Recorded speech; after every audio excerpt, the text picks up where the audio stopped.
اللہ کے نام سے محبت کی کہانی۔ بغداد کے مشہور شراب خانے کے دروازے پر دستک ہوئی۔ شراب خانے کے مالک نے نشے میں دھت ننگے پاؤں لڑکھڑاتے ہوئے دروازہ کھولا۔ اس کے سامنے سادہ لباس میں ایک پروقار شخص کھڑا تھا۔ مالک نے اقتائے لہجے میں کہا، معذرت چاہتا ہوں، سب ملازم جا چکے ہیں، یہ شراب خانہ بند کرنے کا وقت ہے، آپ کل آئیے گا۔ اس سے پہلے کہ مالک پلٹتا، اجنبی نے اس کے کندھے پر ہاتھ رکھ کر کہا، مجھے بشر بن حارث سے ملنا ہے، اس کے نام بہت اہم پیغام ہے۔ شراب خانے کے مالک نے چونک کر کہا، بولیے، میرا نام ہی بشر بن حارث ہے۔ اجنبی نے بڑی حیرت سے سر سے لے کر پاؤں تک سامنے لڑکھڑاتے ہوئے شخص کو دیکھا اور بولا، کیا آپ ہی بشر بن حارث ہیں؟ مالک نے اکتائے ہوئے لہجے میں کہا، کیوں، کوئی شک؟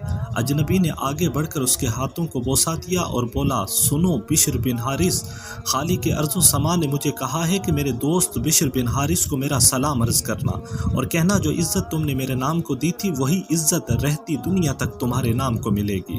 اتنا سننا تھا کہ بشر بن حارث کی نگاہوں میں وہ منظر گھوم گیا جب ایک دن حسب معمول وہ نشے میں دھت چلا جا رہا تھا۔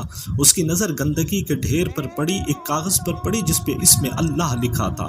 بشر نے کاغذ کو بڑے احترام سے چوما، صاف کر کے خوشبو لگائی اور پاک جگہ رکھ دیا اور کہا، اے مالک عرش عظیم، یہ جگہ تو بشر کا مقام ہے، تمہارا نہیں۔ بس یہی ادا بشر بن حارث کو بشر حافی رحمۃ اللہ علیہ بنا گئی۔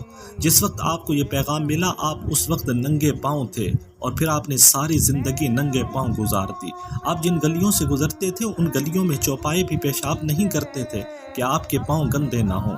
وہی بشر حافی رحمۃ اللہ علیہ جس کے متعلق اپنے وقت کے امام احمد بن حنبل رحمۃ اللہ علیہ فرمایا کرتے تھے، لوگوں، جس اللہ کو احمد بن حنبل مانتا ہے، بشر حافی اسے پہچانتا ہے۔